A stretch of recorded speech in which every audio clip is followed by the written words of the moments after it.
नमस्कार बंधुरा शिवानीज रान्नाघरे सबाइके स्वागत। आज आमी चिंगड़ी माछ दिए लाउएर एक भीषण ही सहज रेसिपि निये चले एसेछि। भीषण ही टेस्टी हय खेते एटा, एकबार हलो एइभाবে करे देखते पारेन बंधुरा। चलुन ताहले रेसिपिटा देखे नेওয়া যাক। एखाने आमी आमार प्रयोजन मतन आमी लाउ एइभाবে पातला पातला करे केटे निয়েছি আর লাউগুলোকে केटे भालो करे धुए जल झरिয়ে রেখেছি। আর এই লাউটা যেহেতু চিংড়ি মাছ দিয়ে করব তার জন্য চিংড়ি মাছটাকে ভালো করে ধুয়ে কেটে পরিষ্কার করে রেখেছি দেখুন। আর এইদিকে একটা কড়াই বসিয়ে দিলাম গ্যাসের ওভেনে। তারপরে পরিমাণ মতন আমি সরষের তেল দিয়ে দিচ্ছি। এখানে আমি 2 টেবিল চামচ মতন সরষের তেল দিয়ে দিলাম। তেলটা সুন্দর গরম হয়ে গেছে।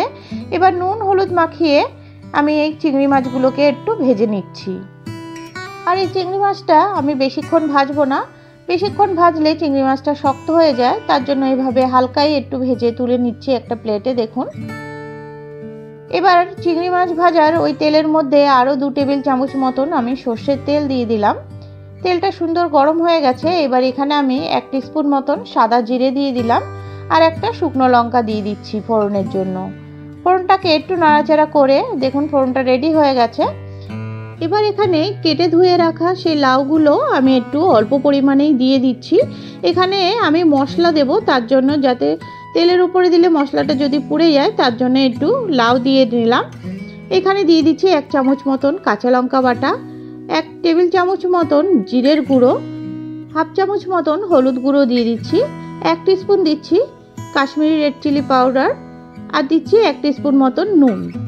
এবার সব কিছুকে একটু নাড়াচাড়া করে মশলাটাকে কষিয়ে নিচ্ছি দেখুন। এখানে আমি জলের ব্যবহার করছি না, তার জন্য লাউগুলো দিয়ে ভালো করে মশলাটার সঙ্গে একটু কষিয়ে নিচ্ছি দেখুন। মশলাটা 2 থেকে 3 মিনিট পর কষানো হয়ে গেছে। এবার যে কেটে রেখেছিলাম লাউগুলো সব দিয়ে দিলাম। এবার লাউগুলো সব দিয়ে মশলাটার সঙ্গে ভালো করে মিশিয়ে নিচ্ছি দেখুন। এভাবে একটা খুন্তির সাহায্যে সব লাউগুলো মশলাটার সঙ্গে মিশিয়ে নিলাম। তারপরে একদম সিম করে 5 মিনিটের জন্য একটু ঢেকে দিচ্ছি। 5 মিনিট পর ঢাকা খুলে দেখুন লাউ থেকে কিন্তু অনেকটাই জল বেরিয়ে এসছে আর এখন লাউগুলো কিন্তু খুব সুন্দর সেদ্ধ হয়ে গেছে। আবার আমি একটা খুন্তির সাহায্যে একটু নাড়াচাড়া করে দিচ্ছি। এরপরে এখানে দিয়ে দিচ্ছি একটা তেজপাতা ছিঁড়ে দিয়ে দিলাম আর এখানে দিয়ে দিচ্ছি পরিমাণ মতন গরম জল। আর এই রেসিপিতে কিন্তু অবশ্যই গরম জলটাই দিতে হবে, তাহলে কিন্তু ঝোলের টেস্টটা দারুণ আসবে। দেখুন ঝোলটা সুন্দর ফুটে উঠেছে। এরপরে এখানে দিয়ে দিচ্ছি 1 টিস্পুন মতো নুন।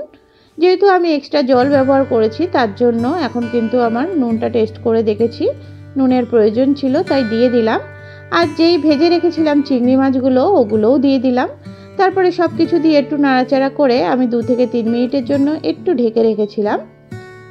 ঢাকা খুলে দেখুন এখন কিন্তু অনেকটাই রেডি হয়ে এসছে তরকারিটা।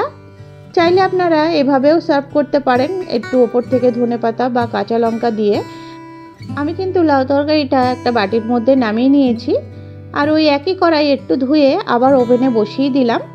তার মধ্যে দিয়ে দিচ্ছি 2 টেবিল চামচ মতন সরষের তেল। তেলটা সুন্দর গরম হয়ে এসছে। এখানে একটা মিডিয়াম সাইজের পেঁয়াজ এভাবে একটু স্লাইস করে কেটে রেখেছিলাম, ওই পেঁয়াজটা আমি এভাবে একটু ভাজা ভাজা করে নেব। আর তার মধ্যে দিয়ে দিচ্ছি হাফ টিস্পুন মতন হলুদ গুঁড়ো। হলুদ গুঁড়োটা দিলে তাড়াতাড়ি কিন্তু পেঁয়াজটা ভাজা ভাজা হয়ে আসবে। দেখুন এভাবে নাড়াচাড়া করে পেঁয়াজটা কিন্তু সুন্দর ভাজা ভাজা হয়ে এসছে। এবার আমি যে লাউ তরকারিটা বাটিতে তুলে রেখেছিলাম ওটা দিয়ে দিলাম। এবার লাউ তরকারিটা দিয়ে ভালো করে একটু নাড়াচাড়া করে দিচ্ছি পেঁয়াজের সাথে। আর এখানে দিয়ে দিচ্ছি 1 টিস্পুন মতন আটার গুঁড়ো। চাইলে এখানে আপনারা চালের গুঁড়োও ব্যবহার করতে পারেন। আটার গুঁড়োটা দিয়ে ভালো করে একটু মিশিয়ে নিচ্ছি যাতে ঝোলটা খুব সুন্দর ঘন হয়। দেখুন আটার গুঁড়োটা দিয়ে মিশিয়ে নিলাম সুন্দর করে। তারপরে দিয়ে দিচ্ছি 1 টিস্পুন মতন চিনি। চিনিটা কিন্তু অবশ্যই দেবেন, তাহলে কিন্তু তরকারির টেস্টটা দারুণ আসবে। তারপরে দেখুন এখানে আমি 2টো কাঁচা লঙ্কা এইভাবে চিড়ে একটু দিয়ে দিলাম আর ওপর থেকে একটু ধনেপাতা কুচি দিয়ে দিলাম।